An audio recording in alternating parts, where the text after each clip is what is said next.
Welcome to the Varsity Voices, where high school sports and the Chicago Catholic League take center stage. We don't just cover the games. We talk about what's really going on in the world of high school sports and everything in between. Occasionally, we like to flip the script and give our completely unplugged opinions. One time it's our Dear Dan episode, where I ask the questions and Dan gives you the real talk, no filters. The next is Joe Knows, where Dan throws the questions my way to hear my take on the hot topics, the issues, and sometimes the stuff nobody wants to say out loud. Two voices, two perspectives, and one thing's for sure, we keep it real, we keep it honest, and we have some fun doing it. So get ready. The Varsity Voices starts right now. If you are looking to buy or sell a home, contact RE/MAX Realtor and Circle of Legends recipient Christopher Cobb. Let Chris's extensive negotiating experience work to guide you on all of your real estate buying and selling needs. Contact Christopher now to discuss the right strategy for your personalized real estate buying and selling plan. His number is 630-420-0070, or you can visit his website at christophercobb.com. Welcome to Joe Knows, a special edition of the Varsity Voices. Tonight, the tables are turned from our Dear Dan episode. The questions are coming my way, and it's time for me to sound off. No prep, no filters, just honest takes, real opinions, and maybe a few hot ones too, whether it's high school sports, NIL, transfers, coaching, or what's right and wrong in today's game. If you're thinking it, we're talking about it. Dan's got the questions. I've got the answers, or at least the opinions. So get ready, because Joe Knows starts right now. Nope, no problem. Joe Knows. Yeah. So there, Great. that's it. Yes. So our inaugural Joe Knows episode, Dan, we did the Dear Dan episode a couple of episodes ago, which turned out to be one of our more popular episodes. I don't know. Did I tell you that, Dan? No, I don't think so. Yeah, we a lot of people like it. Now nobody's Million plus? million plus, Okay. yes. And I think we're climbing the charts of the most popular podcasts in the US. Good. Yeah, Good. That's a big chart. it is a big chart. We're right after Joe Rogan, I Right. think, and the Kelsey brothers. I think it's Joe Rogan, the Kelsey brothers, then the Freveletti brothers, the Okay. Varsity All right. Voices. That, Yeah, that seems right. That seems right. You know, it does. I did hear a stat, Joe, that about podcasts. I don't know if I shared this on a previous episode or not. Do you know the average number of podcasts that the what do you call it? The average podcaster produces and broadcasts over the course of time, like how many they'll do? The average No. number for a new podcast. No, tell me. What do you think it is? So, like within a certain period of time, like within a year or within a couple of months, what do you think? Total. I would say, and you're talking new podcasts, Yes. right? Under 20 Three. would be 3. Wow, that's amazing. And you know what number we're on? What number? 83. 83. Yes. Nice. And we are right at about a year. Are we? Yes. I think we did our first one, and it was... I think our first interview was Coach Racky. Oh, maybe it was. Yeah. Yeah. And I think that was around the end of June of Okay. last year. All right. Wow. Yeah. That's awesome. But A year. look at That's us, celebrating. 52 weeks in a year, but we've done 83 episodes. Yeah, we're busy in the fall. Yes. So, you know what they say, half the battle is just showing up? Yeah. So we show up. Right. And we're wearing people down. Right. We are wearing them out and wearing them down. No, I think people enjoy it, Dan. That's why we're still here. People like it. Hopefully they give it a listen. I loved our last episode. I think I told you I thought the interview with Steve Susi was just outstanding. He was great. Yes. You and I were on point. Of course we were. But I'm calling him the Seuss from now on. Okay. All right. Yeah. So if we have him on again, I think we're friends now, of course. I think he'll be okay with us calling him the Seuss. Okay.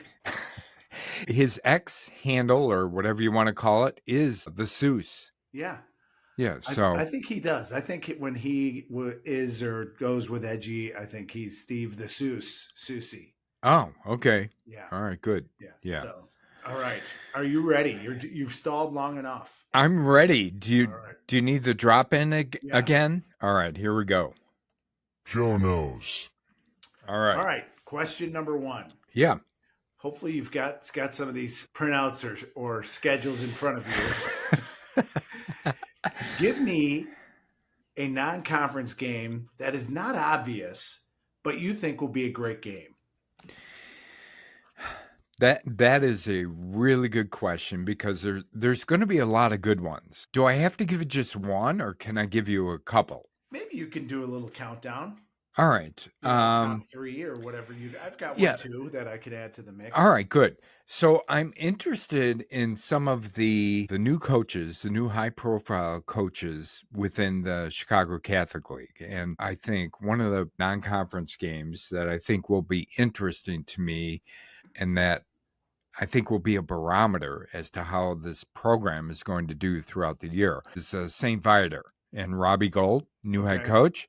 So I think in the second week of the preseason, they're playing Kenwood. And we had a little bit of introduction to Kenwood last year as far as some of the teams in the CCL played them. And they're a talented squad. They're always right there in the mix. And it'll be interesting to see how Viator does against a team of that caliber. And I think it'll say a lot about where Viator is in the first year of Robbie Gold's tenure, I right? like it. That's a good one. All right, good. I've got more. The other one I'm interested in seeing and watching or hearing about and covering is Fenwick plays DePaul Prep week 1 preseason.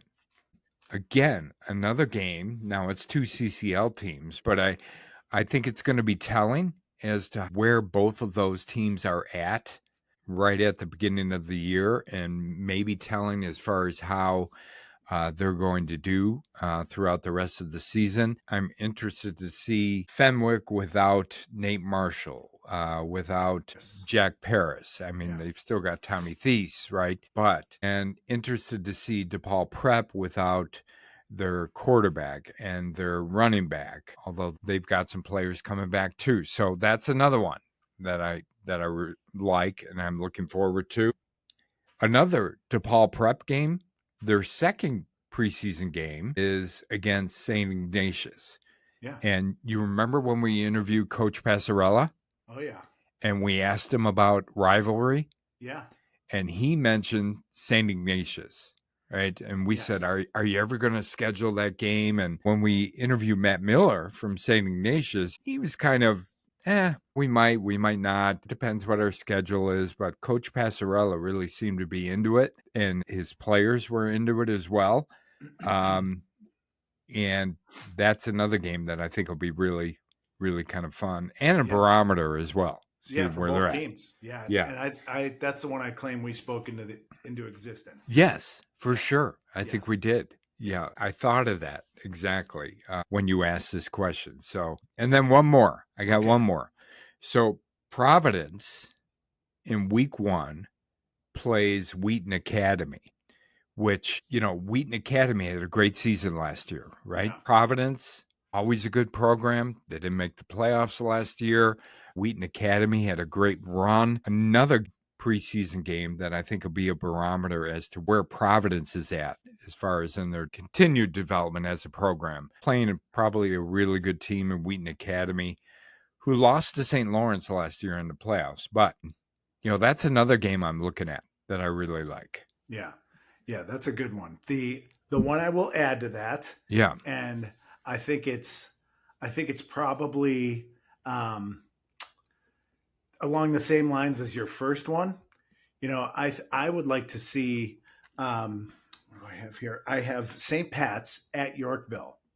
Oh, okay. And yeah, I think a good barometer game, new coach. I'm anxious. Yorkville has has had some good seasons recently, but I think it's a really good barometer game for them. So that's one I'm anxious to see, and to see how St. Pat's looks. I felt like they were a team, one of those teams on the rise at the end of the year. I felt like they get like everybody back. So I'll be interested to see how they look against coming out to Yorkville. Yeah, new coach, right? The whole new coach thing is Right. great. Yeah. That adds a layer to. Yeah, and there's a lot of new coaches this year Yeah. in the CCL. So, yeah, I'm with you on that one too. Yeah. All right. Good. Okay. All right. So, Joe knows. Joe knows. All right. I'm keeping it within the conference here. okay. I want you to tell me who your dark horse team is. Who's going to be the dark horse team to surprise within their division, and or perhaps make a deep run in the playoffs? That is that's a tough one, right? Because I'm trying to think of dark horse, right? Yeah. I mean, I don't want to come up with a team that last year maybe made a fairly deep run in the playoffs. So I would go, or I'm going to go with, now this is a team that made the playoffs last year, but I feel like they took a huge step forward, and I'm really interested in seeing how they do this year. Maybe if they take a next step, I'm going to go with Marmion. Okay. I think they may be a team that people aren't thinking about. Last year, we saw they had a really good freshman quarterback who Right. didn't play all year, but he played a couple games and played well. They lose a couple of key players, but I have a feeling they're going to be sneaky good this year, and Yeah. they're going to make a little bit of noise. Now they're the They're in the red division. red division, right? Yeah. Tough division, but I'm going to go with Marmion as my dark horse Okay. for this coming year. That's a good one. That's a good one. I probably would stay with St. Pat's maybe a little bit. I felt like they were, like I said, a team on the rise. So I'll stay with St. Pat's. I'll stay in that. They're in the purple, which is going to be tough. Bennett won it last year. DePaul won the state championship. They were that dark horse team, at least to a lot of people, right? Even Yeah, Susie said they were a bit of a dark horse, but we kind of knew after the interview with Coach Passarella they were going to be a team to be reckoned with. So we did. it'll be interesting to see this year.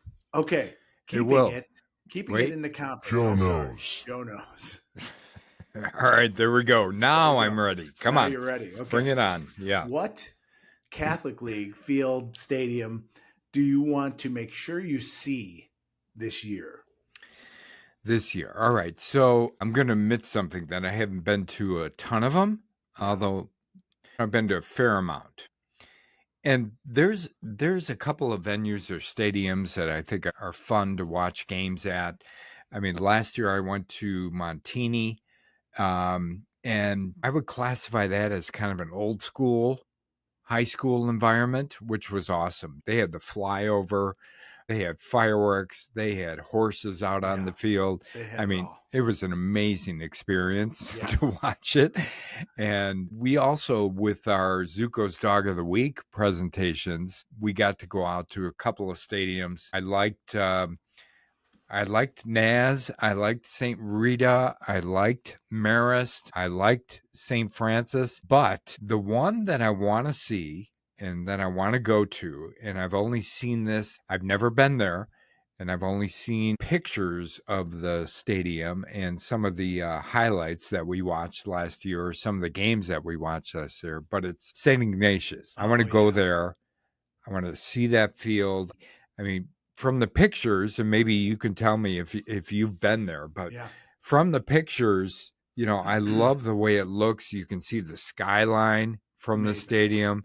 You've got big buildings in the background, and the stadium's kind of tucked within the campus here, but you can still see all that. The view looks outstanding. I can just imagine what a Friday night game is like at Ignatius. Yeah. Yeah, that's a great call, because that is a beautiful stadium because of the backdrop. And if it's a clear night, the city feels like it's right on top of you. and Yeah. it's only a couple miles away, but it's a beautiful stadium. So that's a great call. Yeah. Would you, is there another one you're thinking of or you would think of? That I haven't been to, or Or no, you can tell me when you've been to as well. So for example, I have never been to a game at Mount Carmel. I have no idea what that stadium is like. Have you been there? yeah. Well, when I was there, gosh, this is gonna we probably should know this. When we played at Mount Carmel, um, in the playoffs in 20, maybe that was 2013.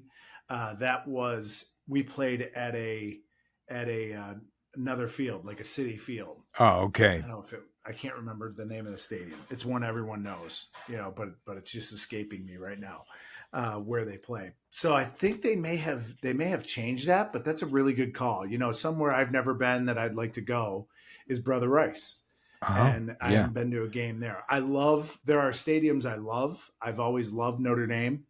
I always love playing there. I've always loved Marist. Even I feel like that's a true home field advantage. Kind of hard to get maybe in high school, but that one is one where you feel it on third down if you're the opponent, and you're on offense and it's third and short, and you feel the rise of the students and the fans. It's a great atmosphere. So Marist and Notre Dame have always been really good to play at. Yeah, I thought about Notre Dame because I love the atmosphere of Notre Dame. Not sure how much I love the stadium itself, Yeah. but the atmosphere there is outstanding. One thing I liked about Marist when we went there last year, I think it was Marist, or maybe it was St. Rita. You tell me. But the one that was kind of tucked in, there's trees all around it. The scoreboard is kind of off to the left, and it's like a very intimate Yeah, that's environment. Marist. That's Marist, That's right? Marist. Yeah. Yeah, St. Rita's more open. more open. That's more of an open feel to it. You kind of park and then you walk up a little area, and then it's it got the track and everything, and it's just more open. Yeah, Yeah. yeah. So I'm going Ignatius probably hands down. Yeah, That's the one I want to go it's a to. great call. Yeah. That's a really good call. All right. Good. All right. So Joe knows. Joe, you are an advocate for free transfers. Let them transfer as much as you want. So we're going a little bit more big picture here. all right. Tell me how you would try to minimize the creation of super teams, or maybe you don't think that's a problem. Do you think it's a problem if you get transfers and it creates super teams? Yeah. So first of all, I think I'm not sure if I'm an advocate of free transfers, which to me means you could transfer as many times as you would like over your high school career, Mm-hmm. right? I'm more an advocate of allowing movement or transfers, but limiting it to some extent. And I go back and forth in my mind as to whether I would want to limit it to one or two transfers, within your high school career. For me, I think I lean towards one, Okay. and it would have to be after your um, after your freshman year. Um, you could transfer once, over the course of the next 3 years, right? So, you're not in the right fit when you're a freshman, whatever it might be, things don't look good for you down the road, or at least you think that way, you know, let them transfer at least once. Um,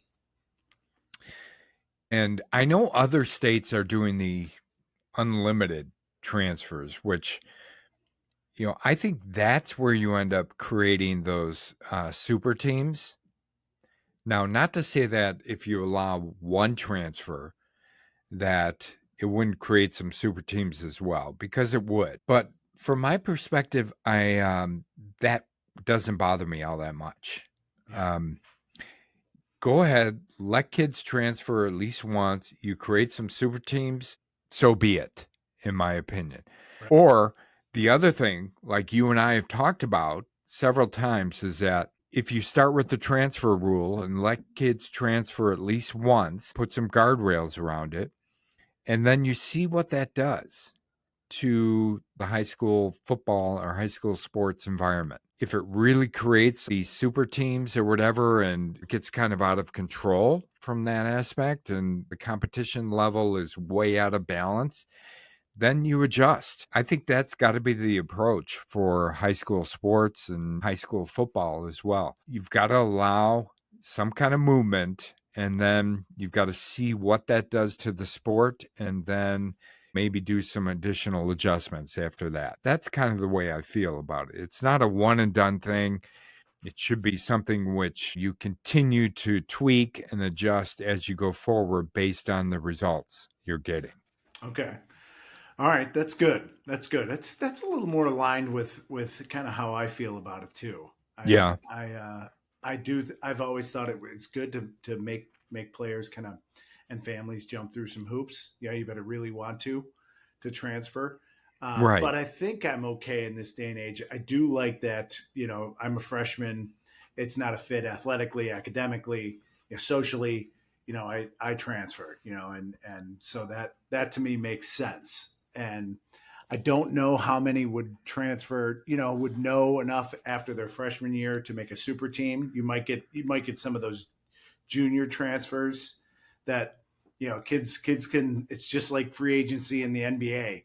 There's a little collaboration that happens. Hey, Right. what are you Yeah. thinking? Hey, let's go. Let's do it. Yeah. So Yeah. So maybe one of the tweaks, at some point is you don't allow kids to transfer uh, after their junior year, yeah, right?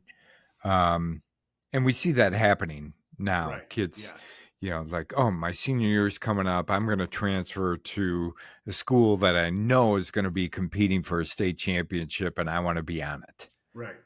So I Yeah, mean, but again, I think that's maybe one of the tweaks. Initially you let them transfer whenever, just once. right. Okay. Um, so something like that. All right. Yeah. All right. All right. Joe knows. All right, a little bit bigger picture here too. Again, so on Okay. our last episode with Steve Susi, we discussed his playoff predictions included, by my count, 18 teams from the CCL. How many do you actually think will get in? I don't agree with that. I don't think 18 are going to get in. And here's the reason why. And I think you're going to be right with me on this is if if the requirement is still going to be 5 wins in order to get into the playoffs, I can't see a scenario where 18 of the teams within the Chicago Catholic League that are playing each other throughout the year um, are all going to get to 5 wins. I think you're going to see something similar to what we saw last year, where some of these teams which are really good are going to be just short, and just get to that 4-win level. I would say, I see it more as like 12 to 14 teams, maybe. Yeah, I was thinking 12 to 15. Yeah, 18 seems like a lot. I would love it for our purposes if 18 teams made it in. It would mean it was an amazing year within the divisions and the intra division games or Yeah. inter-division games. Yes, N- between divisions. We do this every and yeah. We will but continue to struggle. debate that over the Yes, years. yes, Yeah. yeah. But We haven't figured it out in year one. yeah, but the other thing I'll say here, Dan, is I have a hard time questioning the Seuss, Right. right? The guy knows his stuff. When I look at what is, call it a formula or whatever it might be, where he determines, especially right now, where he's determined 18 teams, but he's got some teams from the Chicago Catholic League in that 18 that didn't make it last year. Right. St. Um, Viator, I saw. St. Ignatius, I see. I see. Providence. I Providence. think he had all of Got them. them all getting in. I would have to go back, and I haven't done this, but I would love to look at the schedules of each of those teams and see where those 5 wins come from. You know? Yeah, it's almost like every team in the Catholic League would have to win their non-conference games, both of them. Right.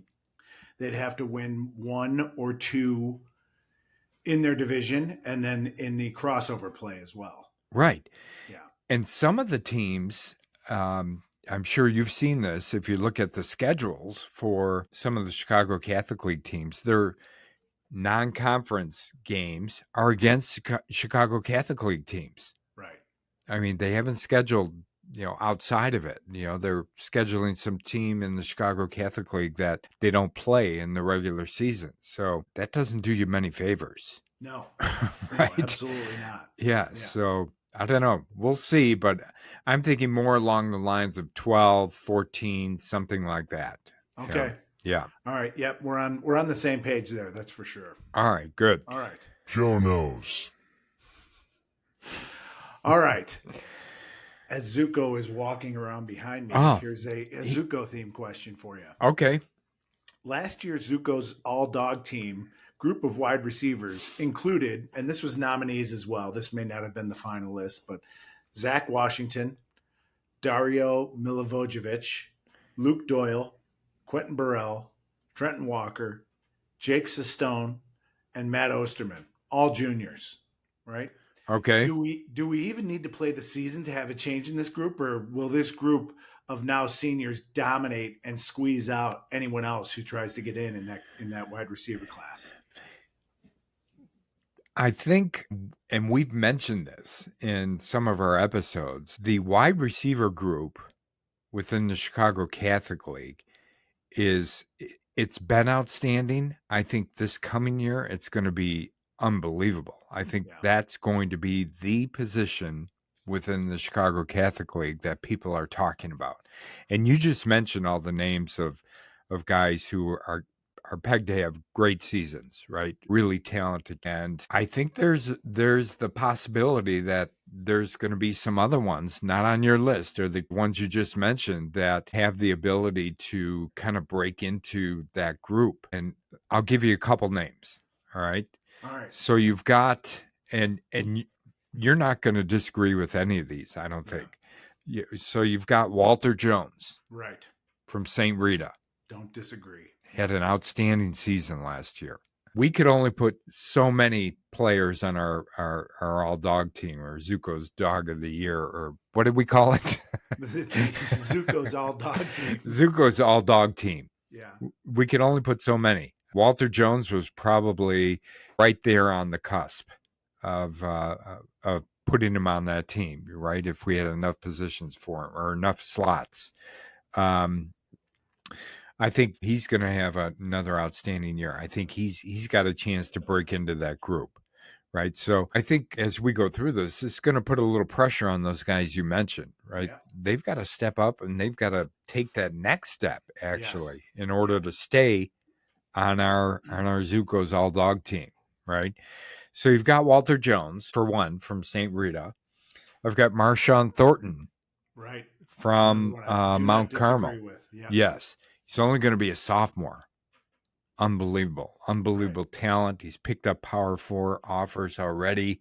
I think in the Lemming report, I think Lemming has him rated the number 3 underclassman prospect in the state of Illinois and the number 1 at the wide receiver position. So, I mean, depending on who Mount Carmel has there throwing the ball, I think he's definitely going to be right there and be able to break into that group if he has a great year. The other one is C.J. Harkins from Montini. Okay. And I thought he had a good year last year. I feel like he really came on at the end of the year, made some big plays, but he's another one. And if you look at who's going to be throwing him the ball, I think he's going to have an outstanding season. Another really talented player, and he's going to push to be in that group of guys you just mentioned. And then the last one I'll mention is the wide receiver from Loyola, who's going to be a sophomore, Jordan McKinley. already picked up some Power Four offers. It's unbelievable. Yeah. And if you've watched, and I know you saw that unbelievable clip of him, remember, Right. where he Yes. just leaps over everybody and grabs it with one hand, Yep. brings it down. I remember watching a couple of other clips other than that one of him. And I mean, Loyola did not bring him up last year. They played him at the lower levels, and it was like a man amongst boys. So I'm really interested to see how he does this year, and I think he's probably going to be a big weapon for them. And he's another guy, that I think could easily break into that group. But I am really excited about watching the wide receivers in the Chicago Catholic League this year. Yeah, it's become the position. I think I said this last year. It used to be the running back position, and high school football is still, in many pockets very running back oriented. And even in the Catholic League, you've got Joliet Catholic, St. Ignatius that are going to have, their best athletes, at the running back position, but they are the wide receivers seem to have taken over. You're finding all different sizes, speeds, shapes, everything under the sun at wide receiver. And it definitely that has trickled down from the NFL to college to now high school, is that it is a passing game. So you need to have some studs at wideout. Yeah, absolutely. You're making me excited for the season. Me too. This is what Yeah, I'm talking I'm about. getting fired up. I Yeah. am. Yeah. All right. Joe All right. knows. Joe knows. All right, Joe. So, like a lot of fans out there, seeding drove you crazy last year. Right. Talked about it a lot. We Yeah. talked about it a lot on our episodes during the season. Other than naming yourself to the IHSA selection committee, I am almighty. the Almighty Oz, what would you do to help with the seeding of the playoffs? Well, for one, and I'm going to agree with the Seuss on this. Is I think in every class you've got to seed 1 through 32. I think that's step one. So again, I think this should be kind of a process that maybe has to play out over a couple of years, right? And you've got to continue to tweak it, just like I said, the previous topic. But I think that's step one. You got to go 1 through 32 in each class, see how that works. And then if necessary, you've got to tweak it after that. But you can't have the blowout games, that you get in the playoffs in some of the classes right now, where you've Right, got when the number one seed gets blown out. when the number one seed gets blown out. Yes. Yeah. So, but I personally, if I were to make a first step on that, it would be 1 through 32, but it would also be, incorporate some type of power ranking. So I think you can do 1 through 32, but I still think you're going to get some blowouts. You know, just because of records in some of the conferences or with some of the teams. That you've got teams that are maybe, you know, 8-2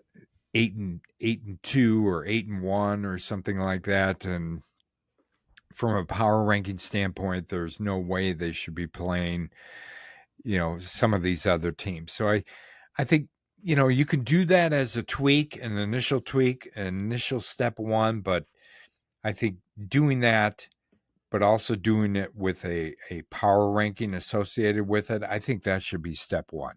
I really do. Yeah, Yeah. I agree. I think the Seuss said it best, is that the playoffs weren't designed. They weren't designed to do that, to have a number one seed get blown out in week one. Right. And yeah, so I think that has to be taken into consideration. Yeah, me too. All right. Well, we'll see what they do with it. Anyways. Joe knows. All right, Joe. So asking you to get in the Wayback Machine here. Okay. All right, way All right. back. How So far? think How of far back? your freshman year of high school. Whew, that is Way, far way, back. way back. Yeah. All right. All right. So think of your freshman year football season. Okay. That was when Bennett, where we went, we've talked about it a million times, Yeah. was in the West Suburban Catholic Conference. There Yes. are several teams that were in that conference that are now in the CCL. So I think it's Bennett, Montini, IC, St. Francis, Marmion. Am I Right. missing anyone? I No, don't think so. I think that's it. Because Yeah. you had Driscoll, which no longer exists. You had St. Ed's. Which is now in the whatever that other conference is. Yeah. Yes. Okay. Private school league, maybe. All right. So, what program that you're aware of has changed the most since you played? All right. So I think I've told this story before, probably to you multiple times, Dan. But when I was at Bennett, um, and we were in the West Suburban Catholic Conference, that was when Bennett was probably, you know, maybe in its, call it its heyday, right? We had all the kids, ton of kids turning out for football, right? I think as a freshman, we might have had 70 kids who came out for football as freshman football at Bennett. So that was kind of Bennett's heyday as far as the number of kids, the success of the program. Maybe it was at the beginning of the success, but that was where Bennett was at. And I remember freshman year, and we were playing St. Francis. And St. Francis was coming to Bennett to play their game. And they showed up in a not a school bus, right? A smaller like van. And I'll never forget when they pulled up into the kind of main entrance of Bennett at that point. We were already out on the field and we were getting ready for the game. We looked like an army out there. We had Right. 70 guys out there on the field. They pulled up and we all kind of glanced over because here's St. Francis showing up. And they had about 15 guys get off the van or get out of the van to come up or to play us. Yeah. And we were all like, what? We didn't even understand that at that point. We're like, how could you not have 70, 75 kids, Right. coming here? But what I realized after that was that, they were a small school just getting started, right? I mean, they were just starting their sports programs. And, they were in the West Suburban Catholic Conference and they had to come play us, right? We won the game, obviously, but now when I look at where St. Francis is at and where the school is at, where the athletic programs are at, where the football program is at, I mean, it is just amazing. Now, it has been several decades, right? But what I give them extreme credit for is they continued to grow and grow and grow that program over time to now where they are a perennial, state title contender, right? Yeah. So for me, St. Francis is probably the biggest change in schools or programs from when I first started as a freshman, a long, long time ago. Yeah, I have heard that story. I love that story. I think you told it maybe to the St. Francis coach McMillan when we were out there. Maybe. I wonder how he took that. Yeah. I can't remember. Yeah, or an assistant. Maybe it was an assistant coach, but yeah, that's a really good answer. They have changed. They have super cool field. Yes. The facilities look great. So the team is obviously awesome.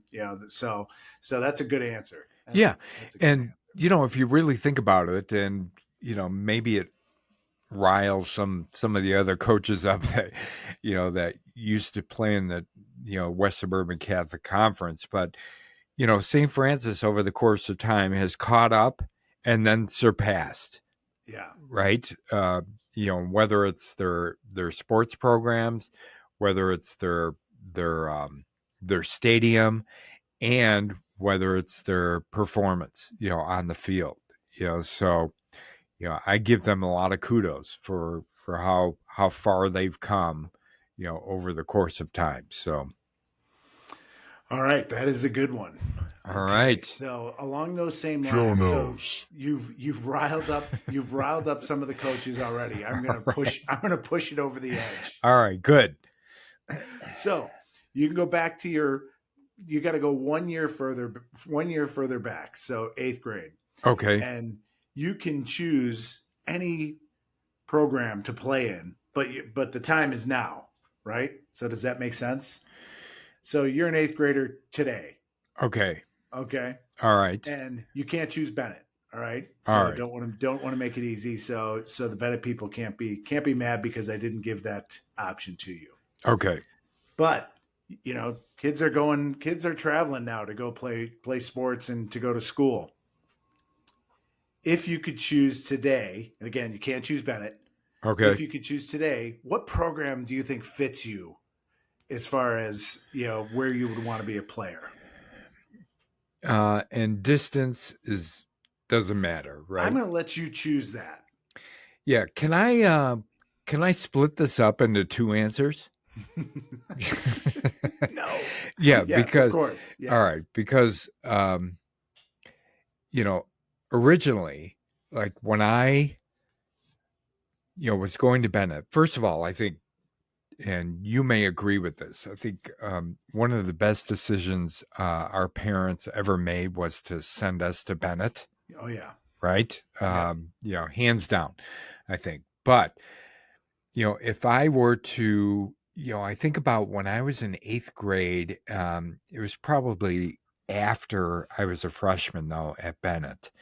And Bennett made the playoffs in football and went to the game. And who Bennett played was Geneseo at that time. And I remember the game was at Geneseo. It might have been first or second round. I can't remember. But the atmosphere at Geneseo, I mean, it was like a smaller town atmosphere, but the place was just, it was packed and it was rocking. And it was great football, between two really good teams, different in a lot of ways, but two really outstanding teams. Um, and I remember thinking at the time that, boy, if I had, if distance was no That factor, that's a rough commute from Downers Grove. rough commute, Geneseo would be a place that I want to play at. Now, All obviously, right. they won some state championships as well during that time. Yeah. They had, And I think a team on the rise to leave yes, the Catholic League here for a second. right. Yeah, so that would be that. The other one is if, to current day now, um, the lore and the uh, just history and success of Mount Carmel. Um, if I were to stay within the Chicago Catholic League, I would want to be a part of a program like that. I really would. Not sure how I would do, right? Right. Considering the type of player now that Mount Carmel gets, but I would love to give that a shot. Um, and even if I weren't a player that were a starter or something like that, I would, just the atmosphere and being a part of a program with that kind of history and, the types of, winning state championships and, also playing with players that are, going on and going to do great things in college and that kind of thing. I would want to be a part of a program like that if it were today. Good answer. Yeah. Kind of a front runner. if I have Yeah. to say. Oh, But yes, I that's for sure would be jumping on that bandwagon, front runner yes. bandwagon. Yeah. Right. Right. I get it. Totally get it. I can't disagree. All right. And for me, the school that we played that was similar to Geneseo was Morris. Oh yeah, another good one. that was our Good Geneseo. one. Yeah, that Yes. great atmosphere. The town shut down, signs in the windows of the stores. It Yeah. was a very cool atmosphere. All right, Joe knows. back to big picture. Okay. Right. Okay. For me, this is maybe reflecting how I feel about it, but I feel like I've shied away from talking too much about transfers. I've always felt like the subject had some sort of taboo attached to it, whether they're transferring in and out. And I don't know why. Again, maybe that's my problem or my issue. But do you think we, as Varsity Voices, should cover transfers in and transfers out of the league as a news story when we hear about it? Now, we don't hear about it like you do in college, Right. but you do eventually hear about it now with social media and that. Do you think we should cover it like that and kind of have a segment in episodes that talks about transfers? I think we should cover it, and I think we should be open about it. And this, the before transfers, the taboo topic was what? It was recruiting. Recruiting, The yes. Chicago, they're the Catholic League schools. They can recruit. They can Right. recruit. And I think you put it best. I think you said this a couple times last year, but you know, the Catholic schools, they're always recruiting. How else are kids going to go to the school? Right. Yeah. Yeah. So, yeah, they're always recruiting kids. It's not like kids are in their district, so they go to that school. That doesn't happen with a Right. Catholic school. Right. Yeah. So, for that to have been kind of a taboo topic, I didn't quite understand that. Because I understand that Catholic schools, in order to stay in existence as a school, they need to constantly be recruiting and to upping their profile to make them attractive to kids all over, right? Whether it's for Yes. education or athletics, either one. Yeah. Big Um, picture, they've got to have the whole thing to attract students. yeah. So transfers, I think, is going to be or should be the same way. Now, I understand the kind of taboo nature of it right now because it's still to some extent against the IHSA guidelines or rules, right? So it's something that people perceive as being done under the table or not being enforced. But I think like recruiting, I think it should be something that is out there and is talked about, and shouldn't be kind of swept under the table because we all know what's going on. Right. And I would rather be out if I were I would rather be out front on it and talking about it versus trying to do something hush hush. I mean, everybody knows a kid transfers. I mean, one of the things I appreciated about our interview with Coach New last week is he just came out and said it. He said, there was a kid who transferred from one school, went to Lincoln Way, went East. to Lincoln Way East, primarily to play with the quarterback and to play on a state contender. I mean, he just said it. And, at the time he said it, I thought, maybe he shouldn't be saying that, but, he didn't think that way. And I thought, that's probably the right way to start talking about this because it's not something that's going to go away. Right. So I think the more you talk about it, the more you put it out front and the more you kind of promote or stimulate somebody to do something about it. Yeah. Right. So it's not something that's swept under the table all the time or everybody's talking hush hush about it. Let's figure it out and let's do something about it. Okay. All right. You got more? Oh yeah. All right. Here we Good go. with a Joe few more? knows. We have moved on to the fan segment portion. Okay. So I've got some questions from some fans. All right. May or may not have to do with football. All right. Great. This first one does. All right. So teams have started their summer practice sessions. Right. This has limited the need for traditional double sessions, that we are familiar with from high school. Right. So these practice sessions can go anywhere from 4 to 5 weeks, I think the time frame is. Double Okay. sessions went for 2 weeks. Which Right. would you prefer? 5 weeks of practice once a day or double sessions crammed into 2 weeks? I prefer double sessions crammed into 2 weeks. Would you really? Yes.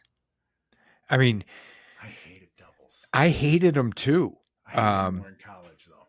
Yeah. Yeah. I hated them more in college too. Yeah. But I don't know. I feel like once you're there, once you're at the school and practicing, like, fine, let's get it over with. Right. Right. Yeah. I'm here. Let's practice from 8 to 10 or 8 to 10:30.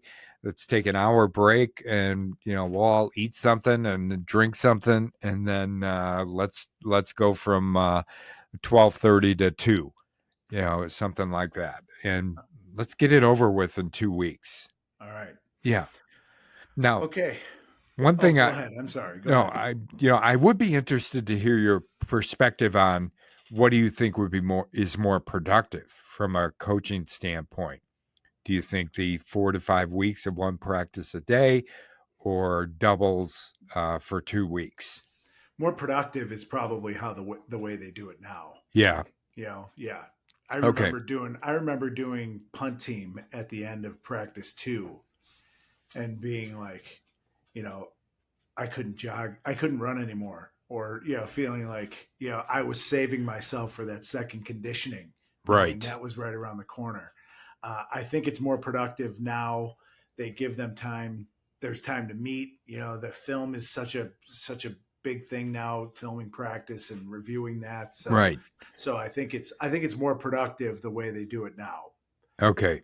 I did hate doubles, but I probably would prefer that too. I used to love the just the lifting aspect of summer, lifting and running. Yeah. And I felt like there was some great camaraderie built. Yeah. You didn't have a program where it was regimented, where you had to be out of the weight room and onto the field, or vice versa, and you had to get your workout in an hour. Our workouts, right, wrong, or different, used to be 2.5 hours, and maybe an hour and a half of that was just John or shooting the bull in the weight room. And I really thought it was a cool way to build rapport within the team. Yeah, I think that's a really great point. Because I do think that if you look at what's different between when we played and we were doing doubles like that to now, is I think there's less opportunities for the players to develop that camaraderie, right? Yeah, everything's regimented, scheduled. Everything's regimented. You're here for an hour and a half or 2 hours, and boom, you're gone. Everybody's hopping in their cars and driving home. Whereas before you practice for 2 hours, like we got an hour and a half break. Everybody's sitting around, whether in the weight room or just sitting around talking, for, with other teammates. That's something which is missing from what they do today, I think. So yeah, it's where some of my best memories are. Yes, absolutely. Yeah. Okay. All right. These might be a little more rapid fire. I know we're coming up on an hour. Joe knows. Hang with me. They're on my phone. So, okay. What's the best pasta noodle? Rigatoni, hands down. Hands down. Yeah. Okay. Joe knows. Okay. Let's see. What do we have here? What's the best way to pass time in Chicago traffic? I would say listening to the Varsity Voices podcast. Yes, I love it. All right. That's what I was thinking. I was like, Joe knows. All right. I don't know if I can read this one. We like to keep it PG-13. Swear words? Yes. There's a game out there that people play socially. Yeah. It's called Blank, Marry, or Kill. Have you ever heard of Never that heard of game? it. No. Well, you have to choose one to blank, marry, and kill. You've got three choices here. Blank being the most edgy, All right. right? Can you figure that out? Kind of. All Yeah. right. Without me spelling it out Yeah. like a health class. Okay. Yeah. Parsley, basil, and oregano. So do I have to pick one that's That blank, marry, yes, or kill? yes. Oregano, Which one? What are you going to do with that one? marry. Okay. Which one are you going to kill? What was Parsley or basil? parsley? Okay. So basil I'm marrying. Nope. You're married. You said you'd marry. Oh, I married oregano. Yes, Yeah. for Basil, sure. You're just spending Some time with some quality time. Yes. All right. All right. Yeah. Okay. All right. We've got more. Wait, hold on. Oh, God, this is Joe awesome. knows. No, I'm not going to read that one. Rank the Freveletti siblings. Oh God. All right. I'm trying to think who that came from. I could probably guess. Okay, here we go. We'll end with this one, okay? All right. What might be the environmental risks and benefits of releasing a synthetic microbe that converts atmospheric nitrogen into fuel like hydrocarbons? God. I don't think there's any risks to that. It seems to me like it's all benefits. Yeah, I agree with you. Yeah. So I'm all for it. If you come up with that or somebody that comes up with that, I'm all in on it. I always think to myself with questions, how do you start? I'd like to develop a synthetic microbe. What's the first thing I do? What's the first step? I have to maybe buy a microscope. Buy a microscope, yes. And then you've got to figure out what a microbe is. Right. And yes, I'd have to know one when I saw it. Yeah, right. Know it if you saw it. I have no Are idea. They labeled? They might be labeled, or they hold little flags. When Right. you look at them under the microscope. Yeah. Oh boy. Yeah, All right. we have. Let's see. I love our fans. Yeah. Yes. Oh, here we go. Rank the Freveletti siblings. There's 6 of us, by the way. You don't have to do that. Okay. Good. Rank their spouses from least favorite. I don't have to do that either. There's no way I am doing that. Oh, that's great. That's great. I love our fans. Yes, me too. I love the fans. Yeah. Yes. Yeah, they're very good. That is all I have for you. All right. Well, that was good. Joe knows. Joe knows. Hold on. Yeah. Hold on. No. Oh, there it is. I lost it. Joe knows. All There right. you go. Okay. All right. All right. That was Well, fun. yeah. Those are good episodes. I enjoyed our inaugural episode of Joe Knows, but so stay tuned. That's a wrap for this episode of the Varsity Voices. We hope you enjoyed the conversation, the takes, maybe even a few laughs along the way. I think so. If you got a question you want Dan to tackle, and Dear Dan, or a topic you want me to sound off on, make sure you hit us up, drop it in the comments, shoot us a message, reach out on social media. Your questions could be the next ones on the mic or as part of our episode. Thanks for listening, and be sure to like, follow, and subscribe on wherever you're listening from. And as always, we'll catch you next time right here on the Varsity Voices.